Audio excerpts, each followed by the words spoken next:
As per the protocol, I am supposed to speak about Dr. C.S Somayaji sir's guidance to the understanding and application of Ayurveda Sháríra. I prefer to take it in bits and pieces in between each of the presentations because we are running out of, we are getting late. So let me just start with that small bit that I want to start the Sháríra Satram actual presentations with. Why is Sháríra Sthanam called Sháríra Sthanam?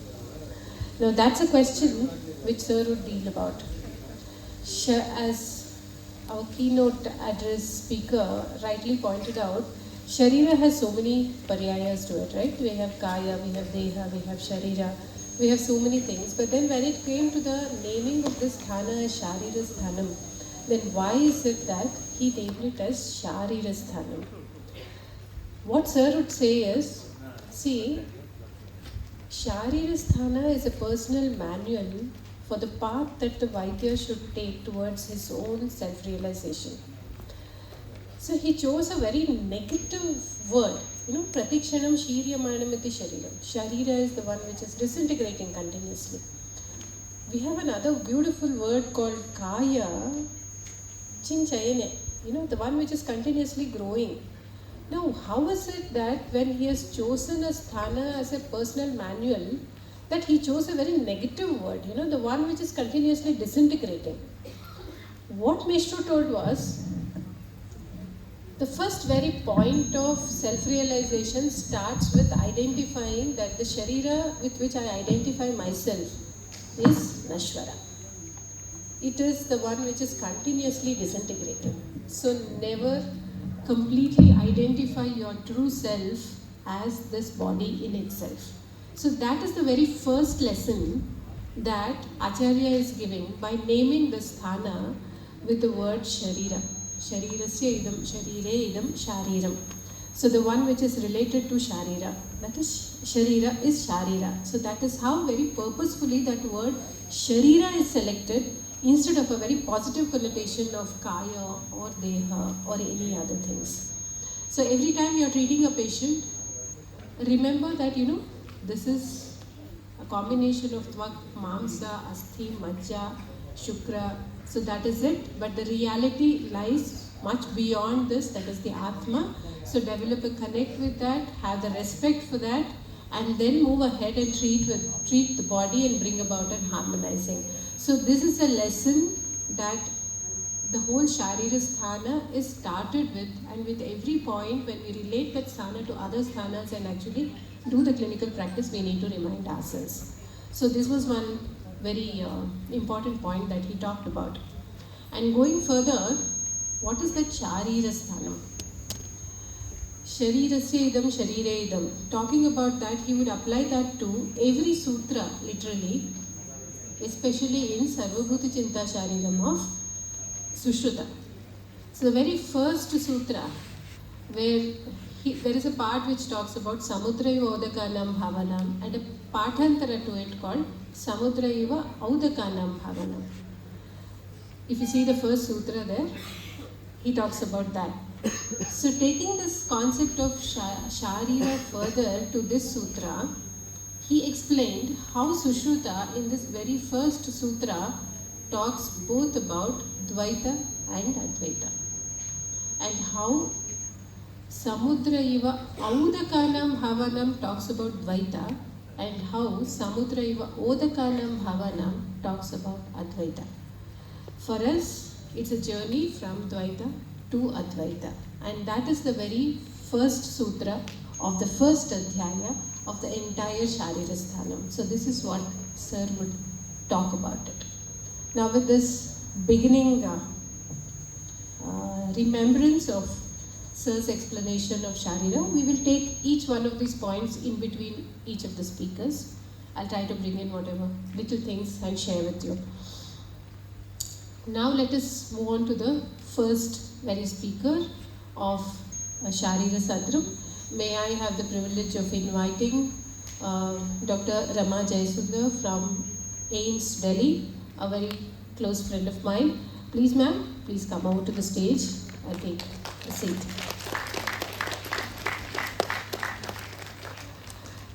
Professor Rama Jayasundar, she's the head of the Department of NMR in All India Institute of Medical Sciences, that's AIIMS, New Delhi. You might be wondering that, she is the head of the Department of NMR section. Why is it that we have invited her to this, which is basically a Sháríra Satram, completely an Ayurveda, a very hardcore Ayurveda journey of understanding Sháríra. So the answer is, she is also an Ayurveda doctor. Professionally, she actually entered into BAMS at the age of 41. Despite the fact that she basically is a physicist with a PhD in physics, that's NMR, from University of Cambridge, UK. She is a pioneering figure in that field in itself. She has a wide range of expertise, including neuroscience applications of MR spectroscopy, radio frequency, and many things which probably we won't understand here. Her extensive experience covers both experimental and clinical MRI and MR spectroscopy. She was recognized with a Young Scientist Award for developing indigenously low-cost RF coils for clinical MR scanners. Now, please, you can clap. She has multitude of research publications, awards, honors to her credit. But, she never worked for awards, she never worked for any kind of recognition. What she worked for to actually bring out the truth as it is and help people realize, especially in the field of research, that what actually research is not to get caught into something which is false with a mask of truth, but instead search truth in its reality. And this search is what brought her at the age of 41 unceasingly into learning Ayurveda officially by becoming a student, undergraduate student all over again at 41. So she finished her BAMS in Chennai and then went back to AIIMS, and from then onwards gave a different direction to the research that she was doing in the Department of NMR in AIIMS. I remember meeting her there many times, where every time she was actually working on different aspects. So once it was the concept of rasa, how to objectively understand the concept of rasa, shadrasas, and we were just talking about how she worked on Gayatri Mantra, the objective proof that she found clinically that it brings about a really profound impact on the brain, harmonizing both the sides of the brain. She performs innovative research into Ayurveda's concepts, methods, pharmacology, and clinical practices using techniques such as NMR, MRI, and other analytical methods. She is also actively engaged in disseminating knowledge on the scientific basis of Ayurveda. The very purpose why we have her here is, understanding Ayurveda Sháríra. The very first step that we need is to unlearn. Until we unlearn, it's very difficult for us to learn the concepts as it is. So she is here to give us all a perspective of what exactly the path of Ayurveda is and how we should be looking at it, and not fool ourselves by comparing it or copy pasting it with something else.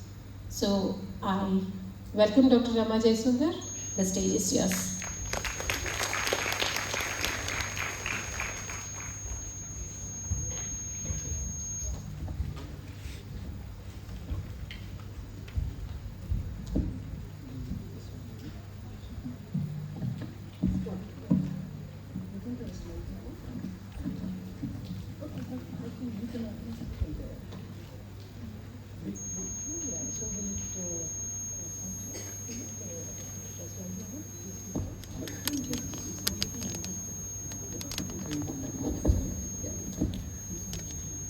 So Namaskaram and a very good morning, and thank you Dr. Savitri for that very kind introduction.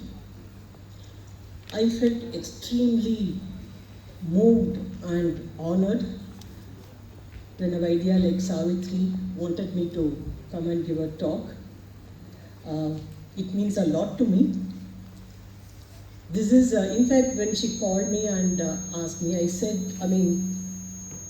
I don't think I can contribute in anything, in this kind of through and through, Ayurveda meeting. But then she wanted me to talk on this particular topic, contrasting approaches and between Ayurveda and Allopathy and the implications it has for Ayurveda. I think it's a very important topic,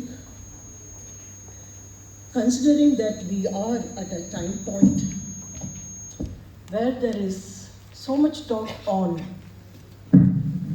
integration of Ayurveda with Allopathy. There is so much talk on research,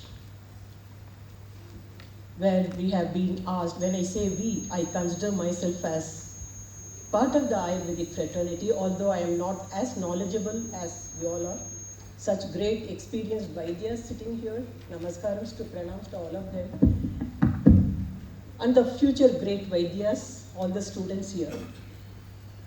I certainly do not have the kind of depth of knowledge that you all have.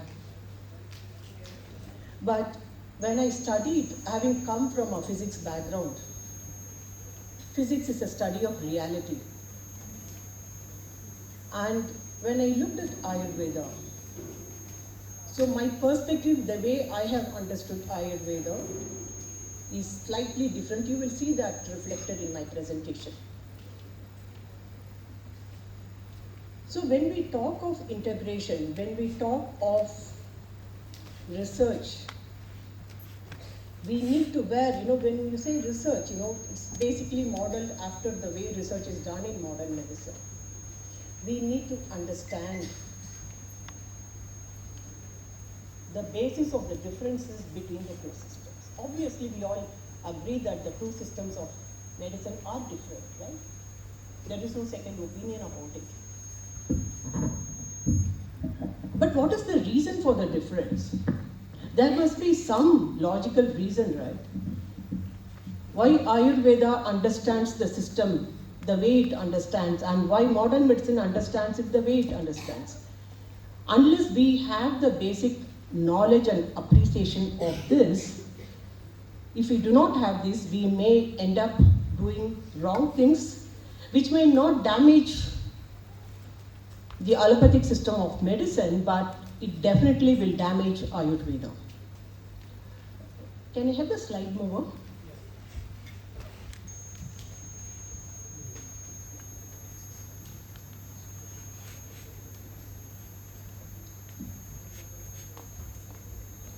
So let me start with a question.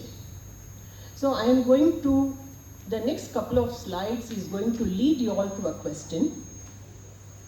So we are familiar with this, right? This is the way modern medicine and modern biology understands the human system. Anything physical in the world is made of atoms, and we are also physical entities. There is no denying the fact, right? Atoms make molecules, molecules make organelles, then you have cells. So as you move up the structural hierarchy, you have newer structures coming in. And then finally the entire human system. Right? Now let us take a very small step from atom to molecule. Let us take the example of a molecule with which we are very familiar, water molecule. We know that it's made of 2 hydrogen atoms and 1 oxygen atom. The question here is whether the property of water is equal to property of hydrogen plus property of oxygen. This is the question that I am posing to you all. Let us take a very small example, boiling point. We know that the boiling point of water is 100 degrees centigrade. Is this 100 degrees centigrade result of boiling point of hydrogen plus boiling point of oxygen? Any guess? What is the boiling point of hydrogen and oxygen? Boiling point of hydrogen is minus 252.8 degrees centigrade, and that of oxygen is minus 183 degrees centigrade, and they simply do not add up to 100 degrees centigrade. So what this means is that when you take a step to the next hierarchical level in structures, you cannot understand the higher level by summating the properties of constituents which make it, right? So there are complexities which emerges at each level. So for example, if you look at molecule, there is a new property that you can find there which is not there at the level of atom. So you have the chemical bonds. It's a property which emerges at the level of molecule. Then as you go up the structural hierarchy, you have new properties emerging, right? So if from atom to molecule you have such complexity emerging, you can only imagine the kind of multifold complexities that would have evolved as you move from molecule to the human system, the entire human system. So when you talk of the entire human system, it includes various dimensions of life: physical, physiological, psychological, emotional, and spiritual as well. Now the question is, when you manage a system, do you want to manage it at the beginning of complexity, which is the molecule? Or do you think it would make sense to manage it at the end of complexity? I am sure you all know that modern medicine is also called molecular medicine because it understands disease at the level of molecule, and the interventions most of the time are at the level of molecule. But then Ayurveda manages at the end of complexity. This is a very big difference between the two systems.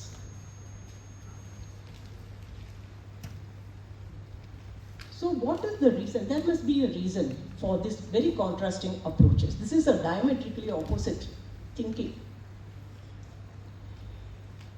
The main reason for this is what is called the world view. And resulting from this is the way the two systems have conceptualized or understood the human system. So what is a world view? It's a framework of scientific beliefs which tries to understand the reality around us. And this perception, understanding defines how a discipline is going to look at the reality. There are two kinds of realities. One is the physical reality, the other is the non-physical reality. And you all may wonder how the worldview affects medicine. What does it have to do with medicine? So whichever system of medicine, of course, you know, Ayurveda, you cannot call it a system of medicine, but at the pragmatic level, it acts as a system of medicine. You have patients coming with problems. The Vaidyas diagnose the disease and then give treatment. So at a pragmatic level, it's also a system of medicine. The endpoint is always management or treatment. And this is defined by how the status of the system is diagnosed. So there are parameters to see whether a system is in a healthy condition or in a non-healthy condition. There are parameters, you call it diagnostic metrics, and what decides what kind of metrics are going to be used. How the human system is understood is what is going to define what kind of parameters are going to be used to understand health and disease. If the human system is understood in terms of structures, in terms of molecules and proteins and genes and receptors and cells and organs and tissues, the diagnostic metrics is going to speak the same language. And these parameters becomes the therapeutic targets for treatment. Is there more than one way to understand the human system? Why not? Human system is so complex. It has various layers to it. So there must be more than one way to understand, and this is defined by the worldview. So if you look at the world, so when you talk of differences between different systems of medicine, the source of the difference is the worldview, how that particular discipline is understanding the physical and non-physical reality around it. So the worldview actually decides how the human system is going to be understood. And if you look at the worldview adopted by modern medicine, it is the worldview of classical physics. Physics has played a fundamental role in shaping modern medicine. We usually think of the technologies and the concepts that physics has contributed, but the fundamental contribution is its worldview. It has actually defined the way modern medicine and modern biology is looking at a biological system. So physics has two different worldviews which are diametrically opposite. One is the worldview of classical physics, which says that the world is made of building blocks of material entities. The other is a worldview of quantum physics. So these are some of the core tenets of the worldview, but what I want to draw your attention to is these 2 points here. So the worldview of classical physics says that large objects can be reduced to smaller ones, and you can understand the larger object by studying its components. And there is a clear demarcation between mind and matter. Mind and matter are separate. It's categorically stated in the worldview of classical physics. So let's see how this has been used to understand the human system by modern biology. So here the large object is the human body itself, and then it is reduced to the level of the fundamental building block of physical matter in the world, which is atom. So this is called structural reductionism, and we keep hearing that how modern medicine has a reductionistic approach.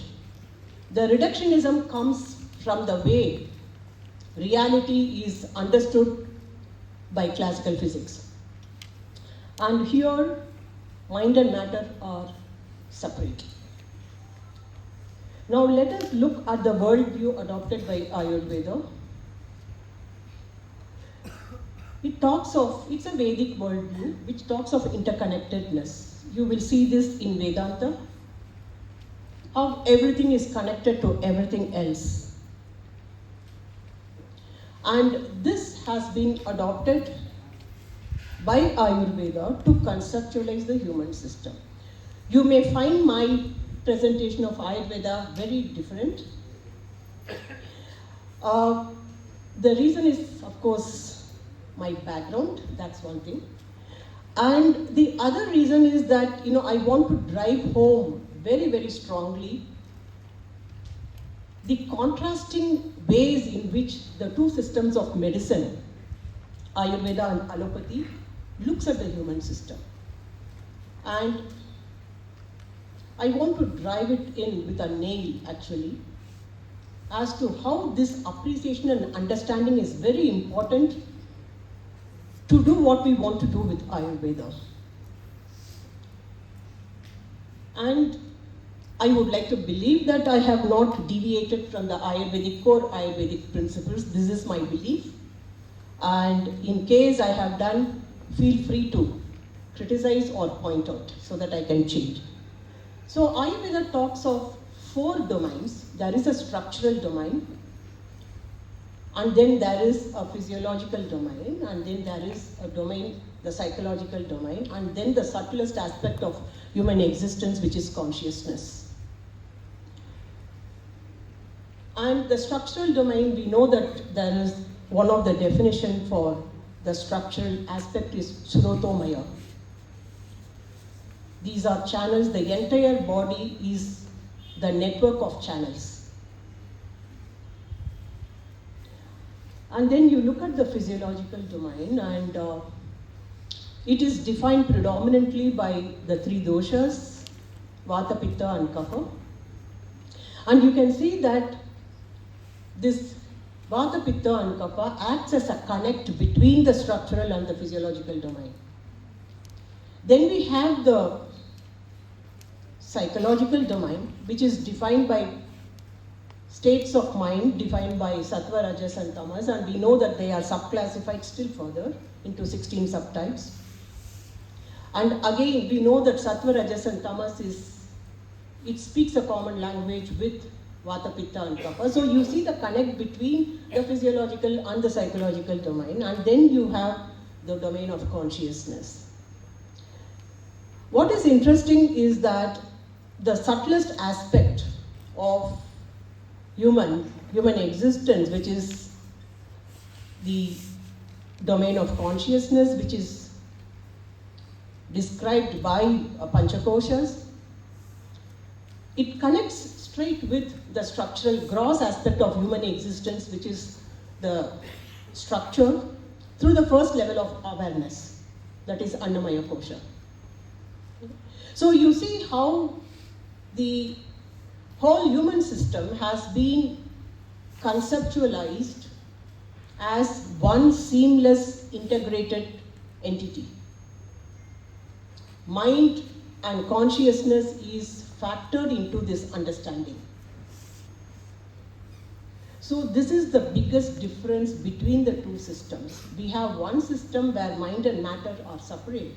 We have another system which considers mind and consciousness as part of the whole system. So mind is not separated from matter in this understanding at all.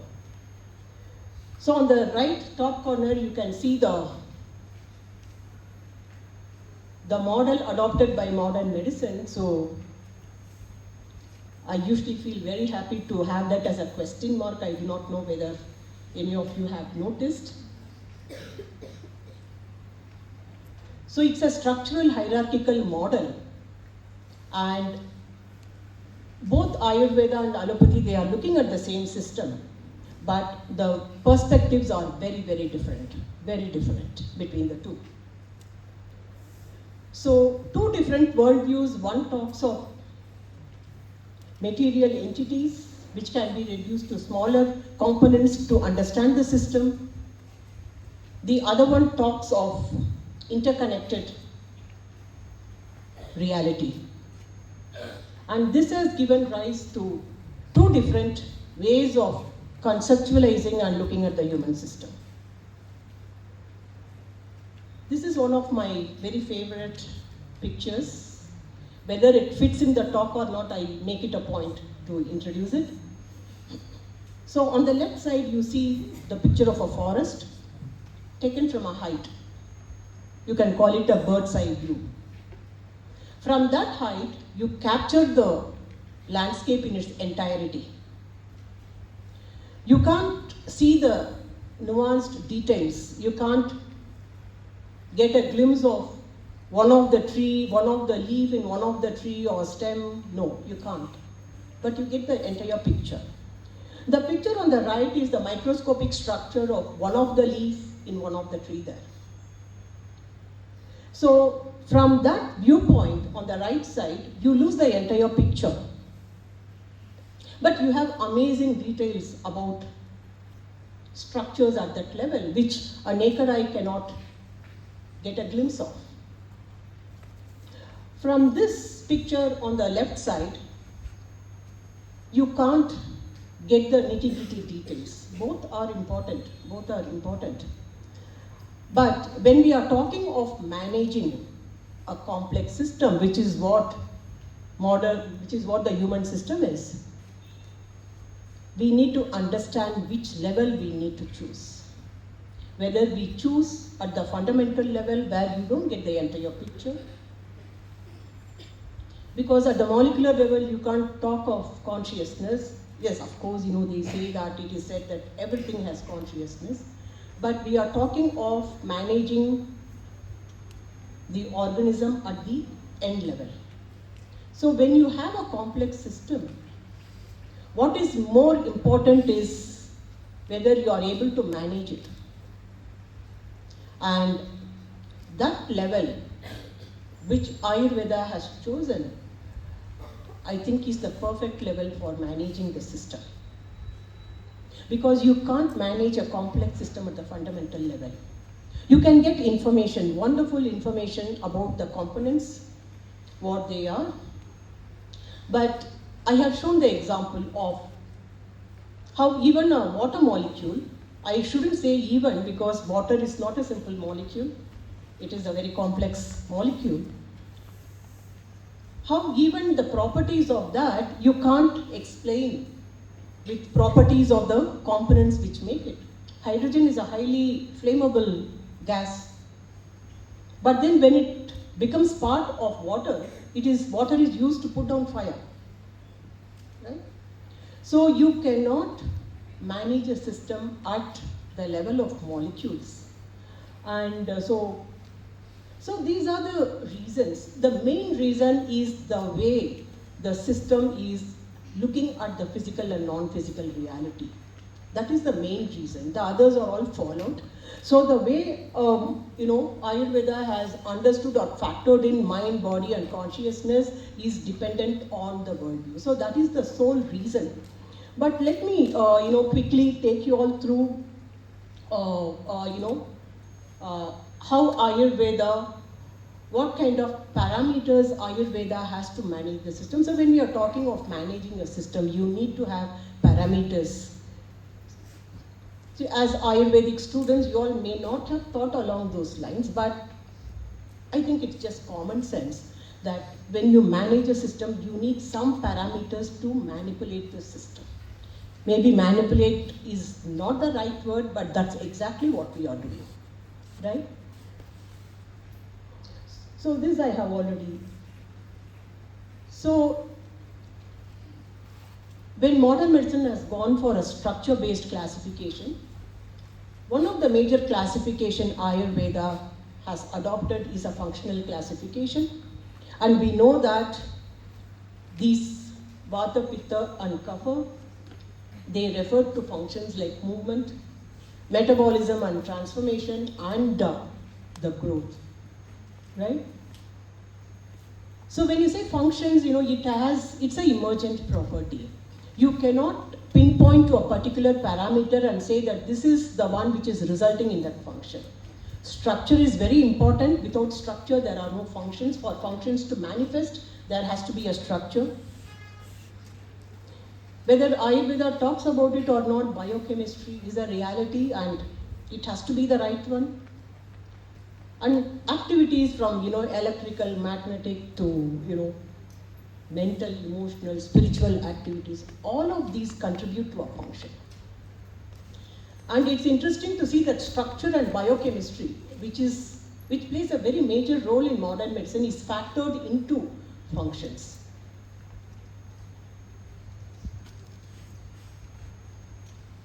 So, Vata, Pitta and Kapha, they refer not only to functions, you all know more about it than me, but they are also characterized by parameters which, if you look at it from a modern viewpoint, they are biophysical in nature. So when you say Vata is Ruksha, Laghu, Shita, Khara, Sukshma, these are all biophysical properties.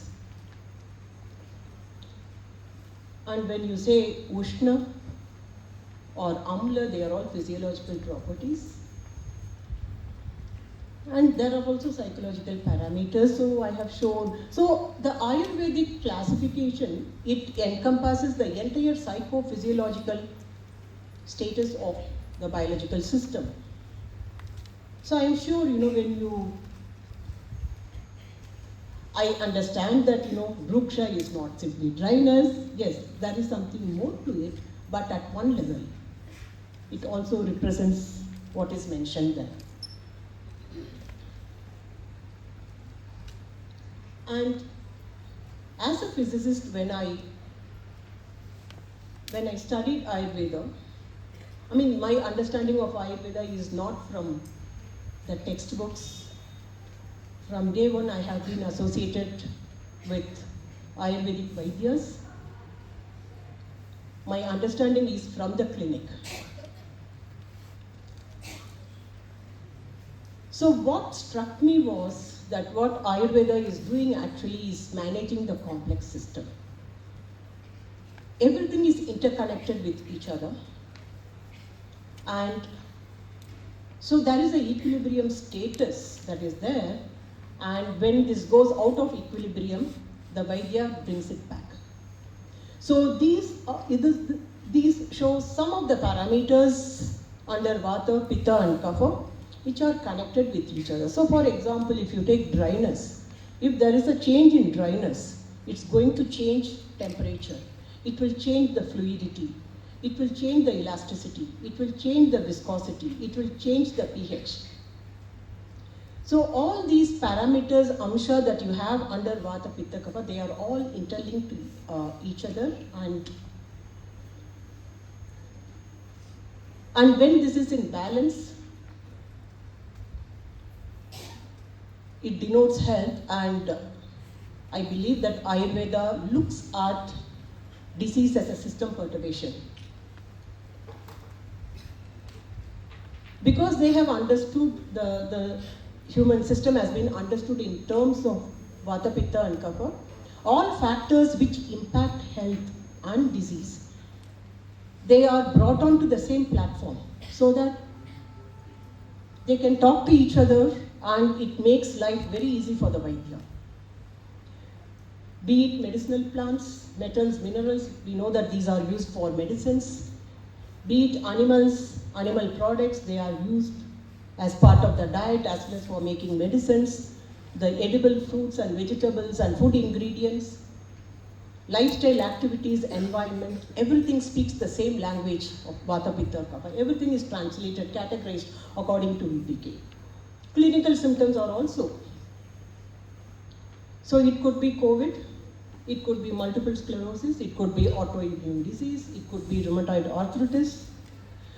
The clinical symptoms come under Vata, Pitta and Kapha.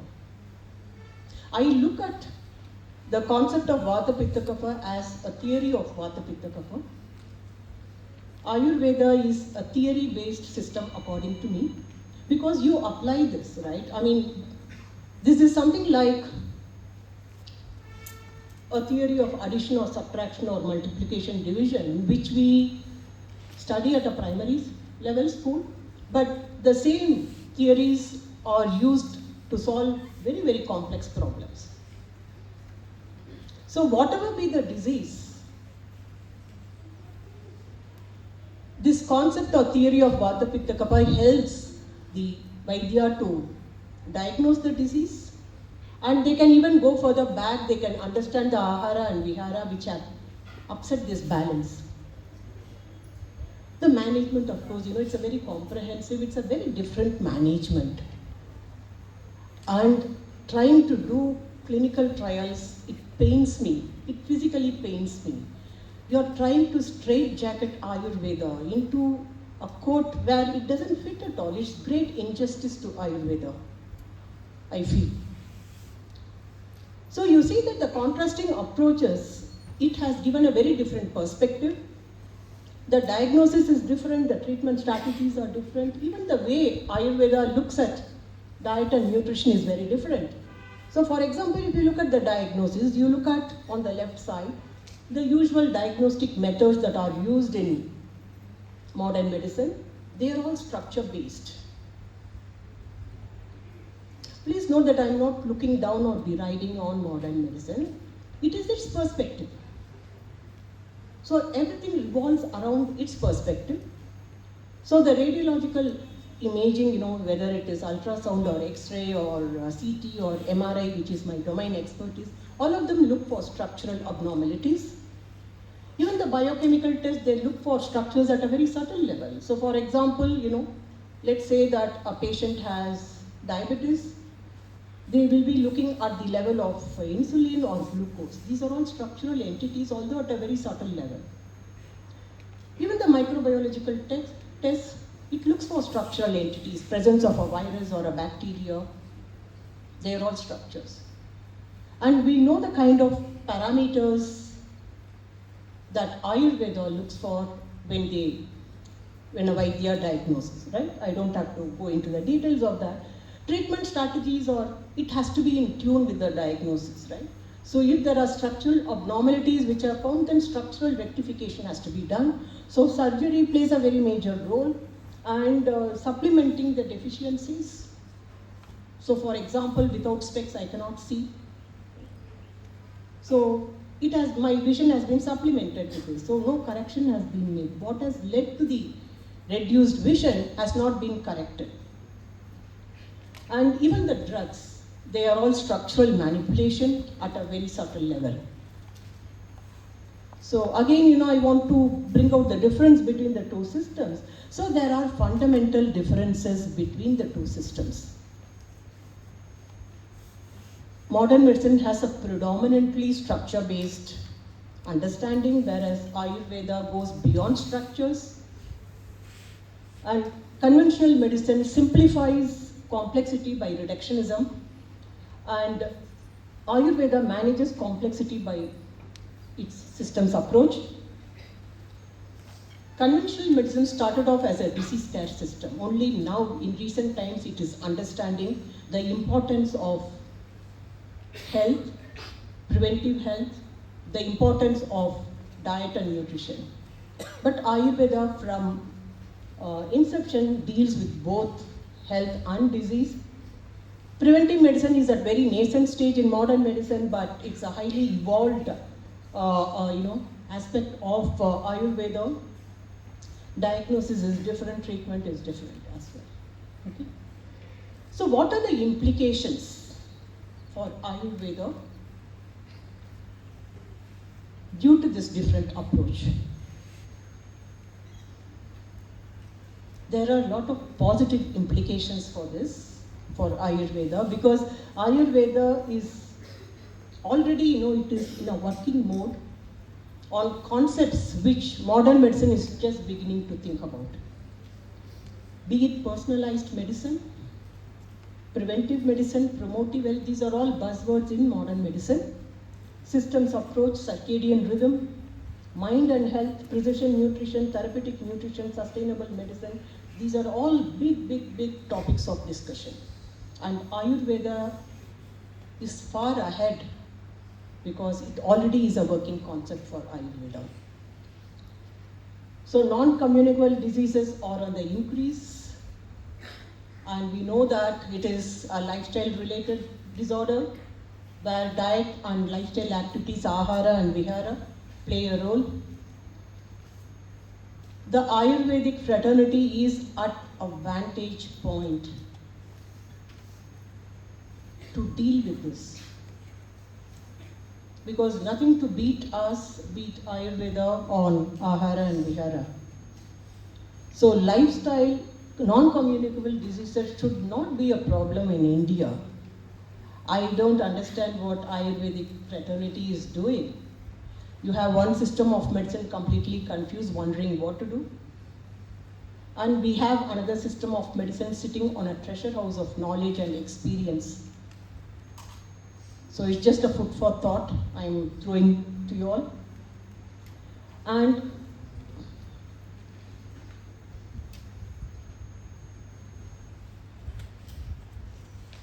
so the health epidemic of 21st century is considered stress. Mental health has become a very big issue, and it's very worrying because stress increases vulnerability to many diseases.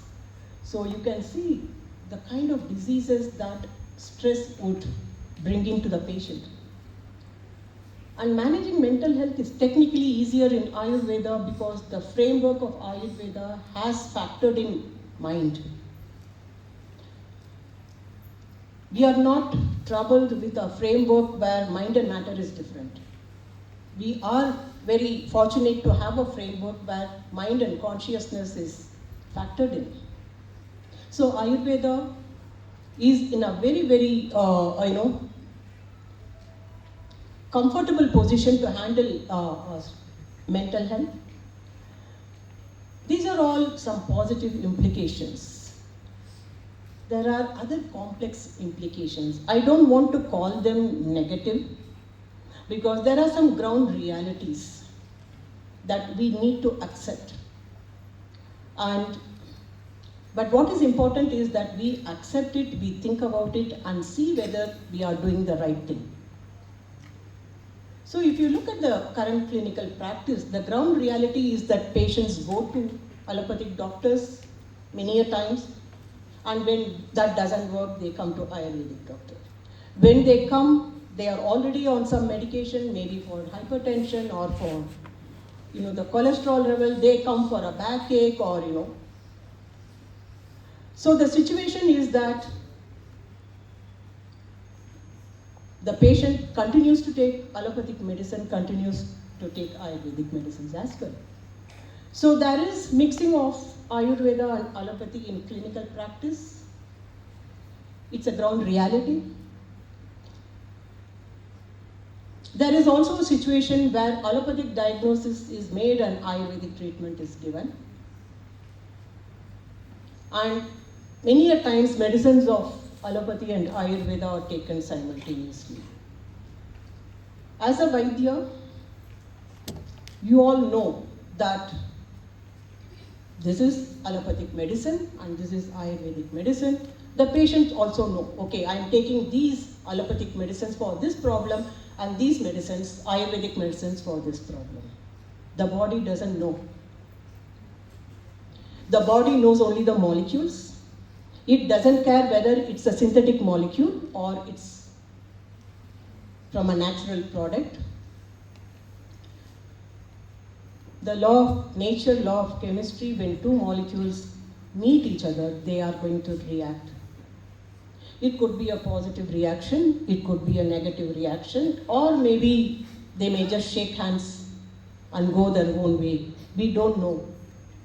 There is no data at all, no research is being done.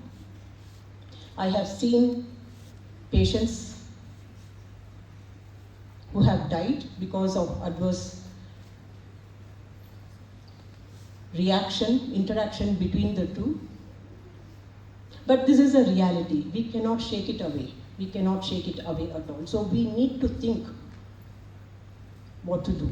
Because, if a patient dies in an allopathic hospital, no questions are asked. One of the Vaidya whom I work very closely with, she said in frustration, no patient can die in an Ayurveda hospital. It becomes a big issue. It becomes a news. So, there is so much responsibility on the Ayurvedic Vaidyas to, look at these, contemplate on this, think about these aspects. And of course, allopathic diagnosis and Ayurvedic treatment. I have seen patients' condition becoming fatal. Not in all situations, but we also need to know in which situation we can use allopathic diagnosis and which situation you should not. This is again an area where research is important. And there are tremendous efforts to integrate Ayurveda with allopathy, not allopathy with Ayurveda. So the loser or gainer, definitely allopathy is going to gain. There's no doubt about it. How much percentage of gain they will have, we don't know. But is there any gain for Ayurveda? Is it going to gain? Is it going to lose? This is something that Ayurvedic people should think about. And we should know at what level we are going to integrate. Is it at the level of fundamental principles? Is it at the level of diagnosis? Is it at the level of treatment? And research, there is so much talk about research. What are the research questions? What are the research methodologies? What is the end point and what is the purpose of research? There has to be a purpose, right? So if you look at the current research landscape in Ayurveda, there are three kinds of researches that's happening. One is validation, research to validate. The other is research which can help allopathy. And third, research which will help Ayurveda. And the research questions and research methodology will depend upon the objective. They vary. So if you look at validation, It's almost always done in the context of modern science and medicine because you're catering to them, right? We want to prove that Ayurveda is a science. We want to prove that it works. We want to prove at which molecular level our treatment works. So you have to speak their language. There's no point telling that this increases vata, this increases that amsha of pitta.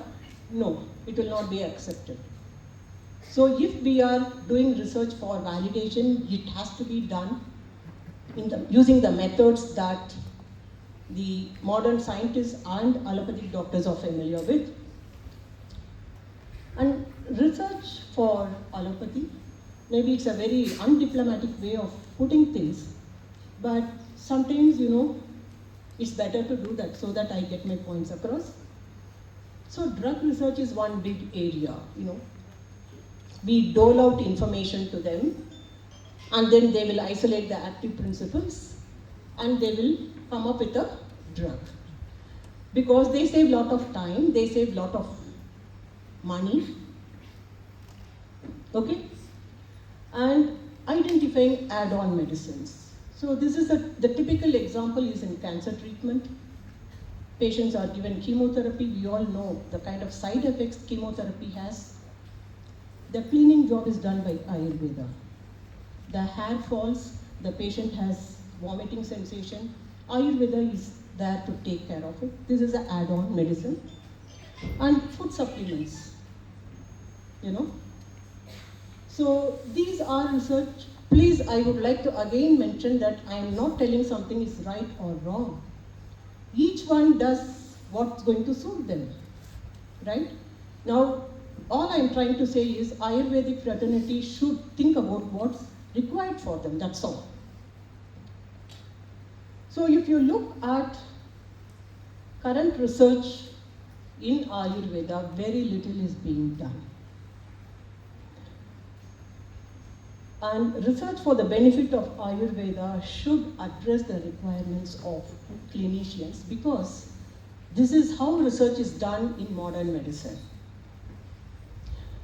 The doctors there, they define what the problem is. They tell what they want. And the whole scientific fraternity works for it.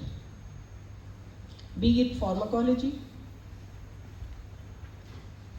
They say there is no medicine for COVID, we want a medicine. You have the entire pharmacology fraternity working for it. Now artificial intelligence and machine learning has come. This has come from the computer science and mathematicians. Doctors are telling we want to use it.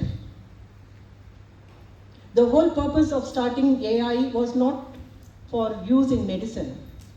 Now they are defining how it should be used. And rightly so, because their interest in treating the patients. Whatever is required to treat the patients, they are demanding. That demand, such a demand should come from clinicians, Vaidyas who are sitting in the clinic. What do they want? Do they want help in diagnosis, better diagnosis? Do they want help in treatment? Do they want a technique to measure the rasaguna virya vipaka of dravyas? What is it that they want? They have to be at the top of the research pyramid, shooting the questions, and the researchers should do what is being asked because the interest is how it's going to benefit the patient. So I think this is my last slide. Okay, so prior research, one needs to know the basic facts about the two systems, the system that we are always trying to copy. What are the differences and what is the reason for the difference? And what does it mean for both the systems? How and why and where they differ and what are the implications? So there is an urgent need to think not only about research in Ayurveda, but about how Ayurveda is being practiced, taking into account the ground realities. There are certain things we cannot change. But how do we work around that so that whatever we do should not affect the Shastra? Even if we are not able to take it a millimeter forward, we should not take it backward. We should not do anything that will damage Ayurveda. Then it will go beyond redemption, beyond repair. So the entire responsibility is not only with the senior, definitely with the senior Vaidyas, who mentored the students, and with the students themselves. This generation is very, very smart. I think of those times when I was the age of the students, and I was thinking what a Buddha I was. Now, this generation students, you are all very smart. The exposure is so much. The only thing lacking is thinking. People are refusing to think. Certain things are only common sense. These two are lacking. So I want the students to think about whatever I have shared and do what you all can do to save Ayurveda. I'm using a very, very drastic word so that we don't take it backward. This will be a great injustice not only to the science but to our acharyas who have worked so hard to give us what they have given. So thank you so much.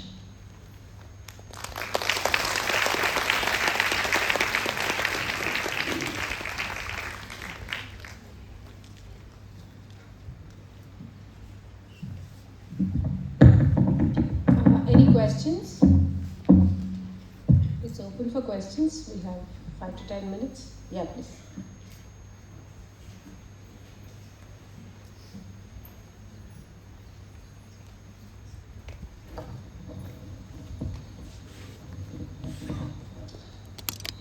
Yeah, I'll straight away go to the question, ma'am. You said clinicians and researchers in Ayurveda. So I'm a clinician, but who do I depend on for research in Ayurveda? Most of the time, nobody, there are very little people who think like us and who understand. Like, maybe for the first time we saw a person like you. We need people who understand both sciences or only Ayurveda in that form, and they are only interested in research. But research means they should also be a clinician. As I said, you underwent training with a guru and all that. So how to do this practically? See, first is, you need to, there are a couple of answers for this. Now, if you look at modern medicine, the research is done by the scientists. You have very few doctors who also research, but most of the time data collection is research for them. When I say, as a scientist, when I say research, it's fundamental research, something that you do in the lab. The other is only a data collection. And any of these fundamental research is done by the scientists. So you have chemists, you have biochemists, you have biophysicists, you have medical physicists, you have pharmacologists, you have botanists, you have statistician, biostatistician, you have computer scientists, you have engineers.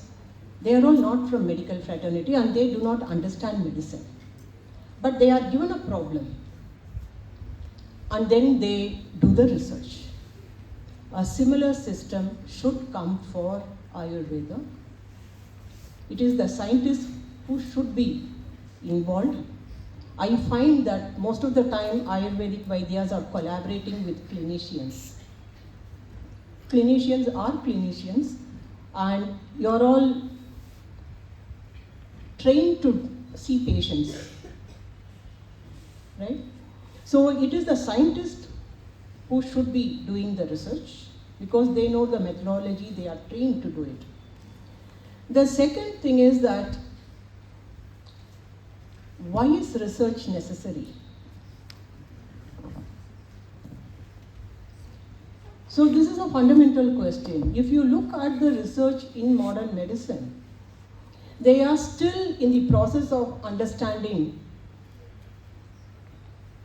the human system. They do not have any much understanding of mind. Now they know the role that mind plays, so they are trying to understand mind. They are trying to understand consciousness, because that has also come into the ambit of healthcare now. And diseases, every disease is a new disease. COVID, it's a new disease because it's a new virus. They need to understand, they need to do research to understand the disease, they need to do research to find out a molecule for treatment. Now, what is it that the Ayurvedic people think is necessary? Why is research necessary? See, when you talk of medical science, the purpose of research is to treat the patients, to diagnose, to treat, right? That is how all the research, that's the end point of all the research in clinical medicine. Now, can Ayurveda treat COVID? Yes. Can Ayurveda treat autoimmune disease? Yes. So, do we have diagnostic parameters? Yes. Do we have medicines? There is no dearth of medicines in Ayurveda. Then what research is necessary? I agree that yes, research is necessary, because people always find it difficult to believe that as a scientist, I have this viewpoint. In fact, there are people in the Ayurvedic fraternity who are doubting my degree, that I don't speak like a scientist. See, you do research when there is a purpose. So whatever diseases, Ayurveda is in a position to diagnose and treat the disease. Let us remember that the limitation of the Vaidyas, current Vaidyas, is not the limitation of the science. Science is different. Just because there are Vaidyas who can't treat COVID, it doesn't mean that the system is unable to do. So there are researches to be done, but we need to very, very carefully address those, select those questions. So for example, one of the research that I am involved in is in Dravya Guna. We know that for us, the parameters are Rasaguna, Virya, Vipaka. There are so many new plants now for which we do not know the Rasaguna, Virya, Vipaka. There is no point telling Ayurvedic Vaidya this as anti-inflammatory molecule or anti-diabetic molecule. They need to be told what is the Rasaguna, Virya, Vipaka. So I trying to see if I can objectivize those parameters and come up with a set of techniques using which I can tell the Vaidya, look, this is the Rasaguna, Virya, Vipaka of this. This is going to have a role to play for the Vaidya when they sit in a clinic. The other problem, as I already pointed out, is, whether there are any specific situations where the allopathic diagnosis is going to help positively for the Ayurvedic Vaidya. So this is an area where I won't call it a research, but it's a data collection. Okay? So there are areas where research is necessary, so we need to understand which are the areas which is going to benefit Ayurveda. What benefits allopathy, they will take care of. Right? Why should Ayurvedic people do research for the benefit of allopathy? I mean, I'm not petty-minded in telling. I mean, there is so much to be done in Ayurveda. So if they want a drug molecule, they will do it. They have the whole gamut of the scientific fraternity working for them throughout the world. There is none for Ayurveda. So Ayurvedic people should be very, very selective in the research work that they want to do. They really need to think, why should I do? Is it absolutely necessary? is it going to take Ayurveda forward? But scientists are the people whom the Ayurvedic people will have to handshake with. There is no other goal. You're all handshaking with allopathic doctors. They are not scientists. They are clinicians. Yes, some of them are wonderful scientists, but that's a very, very small fraction.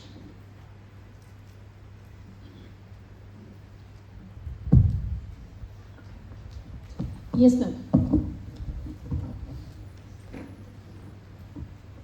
Madam, one question which has been bothering me for a long time.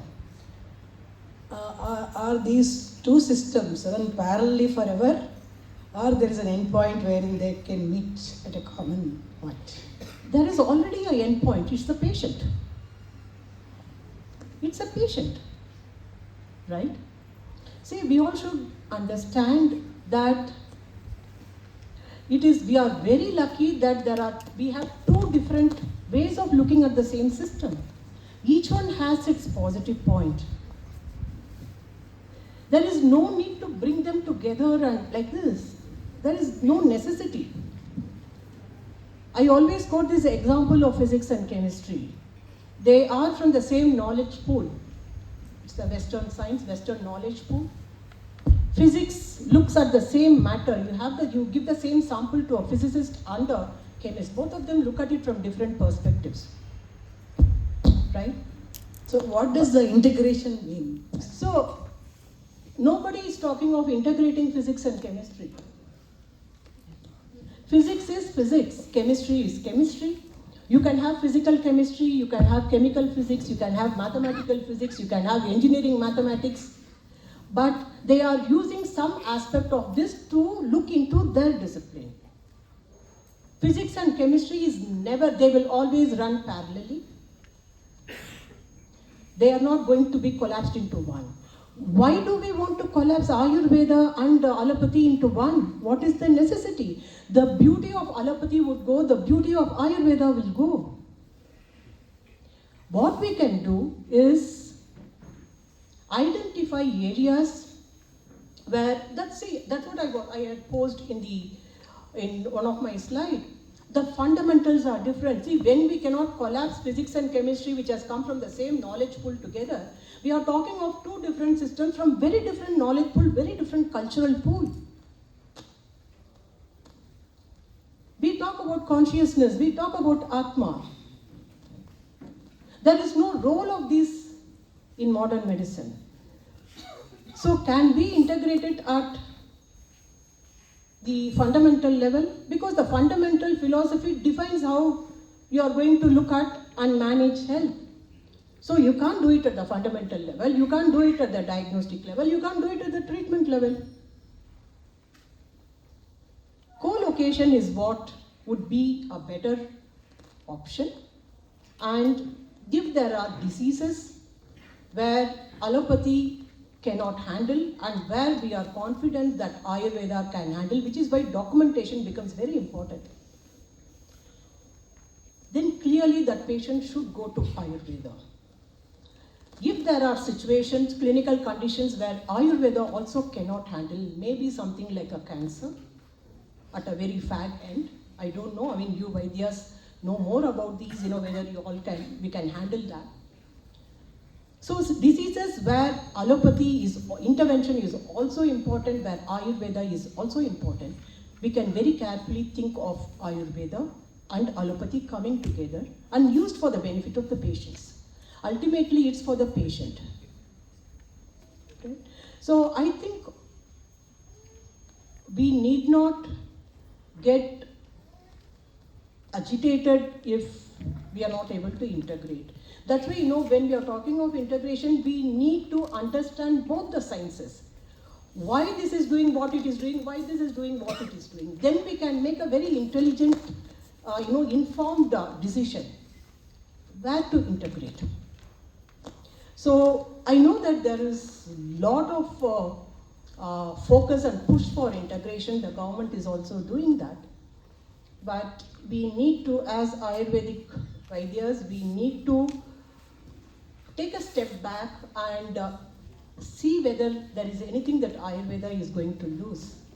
And in my personal opinion, people may agree, may not agree. In my personal opinion, Ayurveda stand to lose. The nuances that Ayurveda has, it's going to go off. It's going to be stripped of it. Because the powerful voice here is allopathy. Whether we like it or not, it's a mainstream medicine. And they have the power, monetary and otherwise as well. So we are always talking of Ayurveda integrating with allopathy, not the other way. So Ayurveda will play second fiddle. So you all will have to decide whether you all will be happy with it. If you are all happy with it, then we do integration. It's in your hands.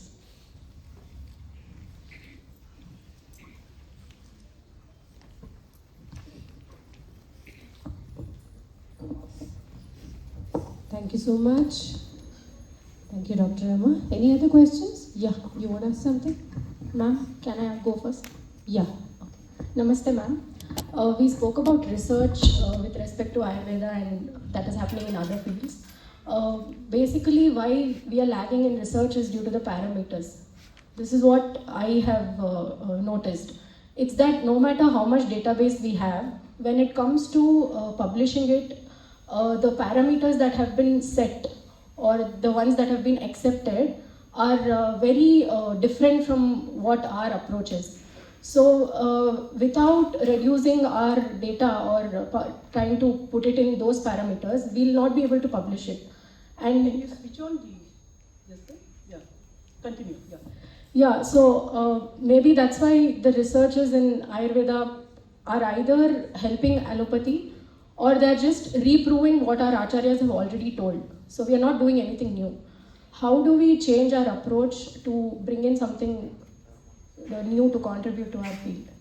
Thank you. Go to the last thank you slide. See, again I come back to the question, what is the purpose of doing research? Is it to convince somebody else? Yes? Or what? See, only when we want to do research to show it to somebody, then we need to speak the same language. But if the purpose is different, I think we should not bother about it. The Ayurvedic Vaidyas are answerable not to the scientists who are ignorant of Ayurveda, not to the allopathic doctors who are ignorant or who have a vested interest. The Ayurvedic Vaidyas are answerable only to the patient. The patient's demand. So I will just show you. But that said, I can tell you that it's not impossible to do research our own way. And I will share some of my own research work very quickly. Is that time?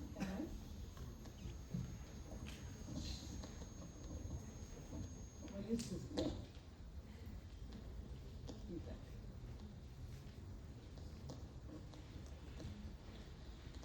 Why is this not moving? Can you just, next one? Is that the last? Okay. So very quickly, this is some of the research work that I am involved in.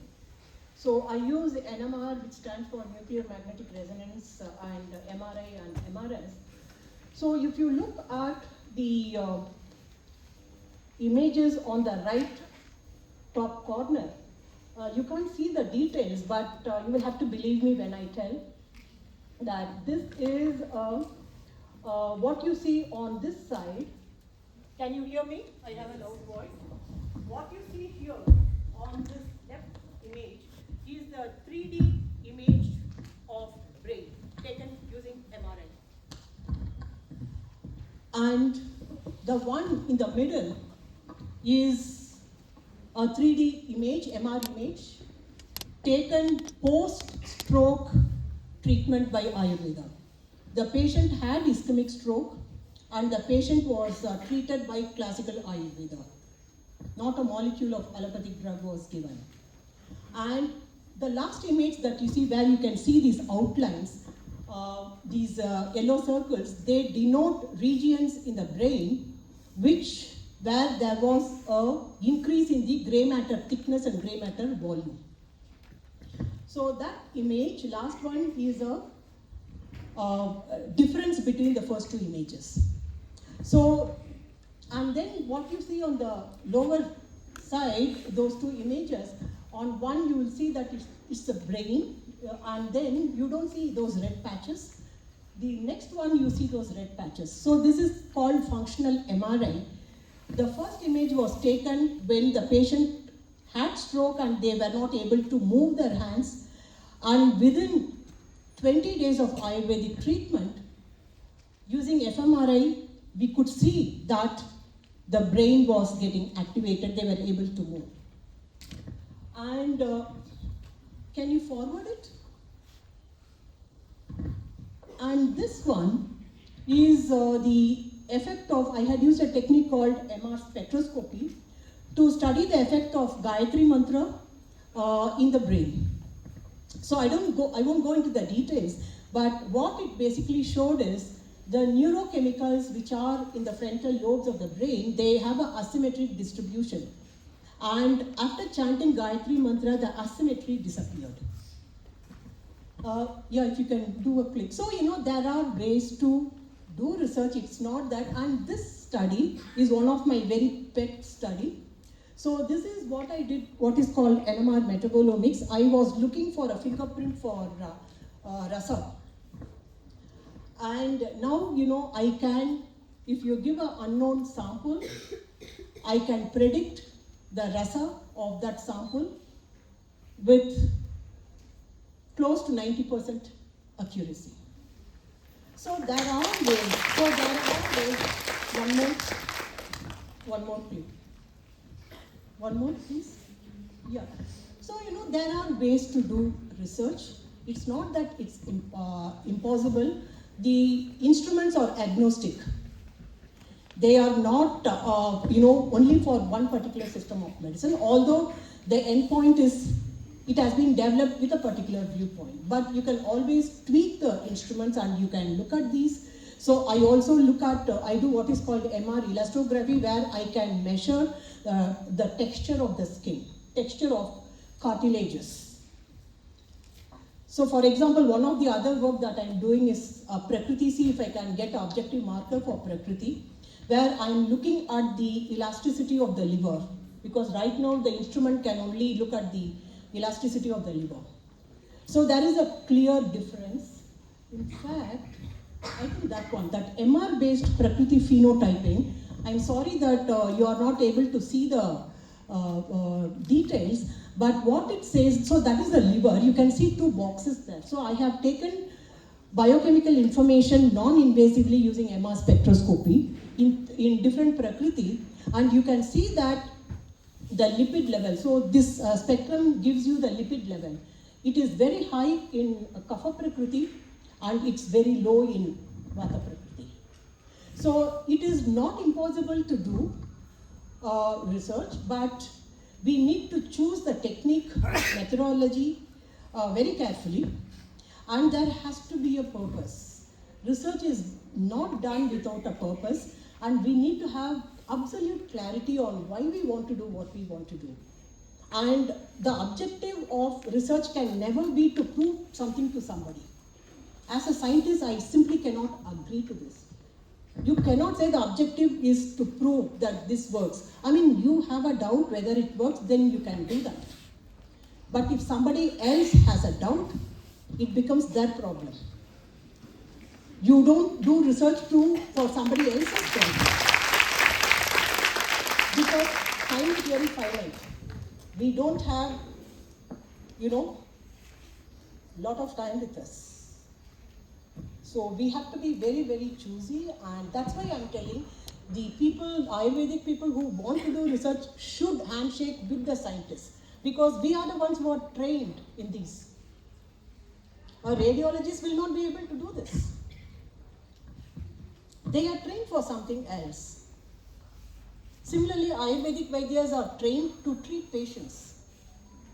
If Ayurvedic Vaidyas refuse to treat patients, who is going to treat? I cannot treat. Yes, I have studied BAMS, but I can't treat. So everybody has a role And it is important that you play that role. People spend 5.5 years, 7.5 years to get trained as doctors. And if there is a genuine question that is bothering you all sitting in the clinic, that needs to be researched. If you're all of research mindset, then you take up the research. But if it's a question that is bugging you all, you hand it over to the scientists. Make the scientists understand your perspective so that they don't go off tangent. So, yeah, this is my answer.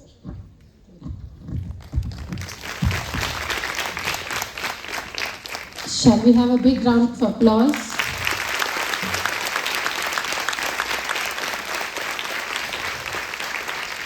So the purpose, the very purpose of actually inviting Dr. Rama Jayasundar, I'm so happy that we had her here and the purpose is really achieved.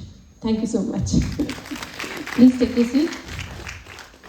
I invite our Vice President, ma'am, Dr. Sucharita, madam, and our very senior volunteer of Academy, Dr. Vijayalakshmi, to please come out to the stage and felicitate our guest speaker today on behalf of Academy.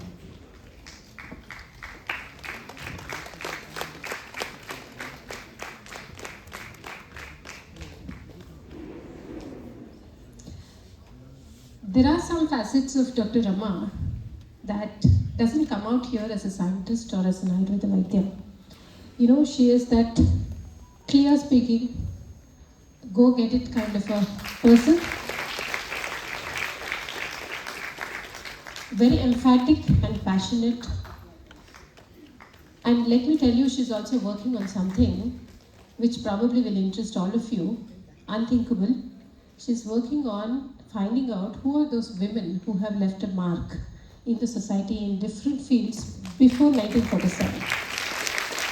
And yesterday we were just having a small chat on that and she asked me, just guess Savitri how many I have found? I said maybe 400. She said no, 10,000. And it's not ending yet. There is still a lot more. Absolutely, when the list comes to beyond 1947 to 2025, we know we will have Dr. Jayasundar, Rama Jayasundar in that too. Thank you so much. It's been a huge pleasure and a feast of knowledge, and for many here, change in the perspective, and for many more, it's a kind of reassurance that the path in which I'm walking, yes, it's the right path. Thank you so much.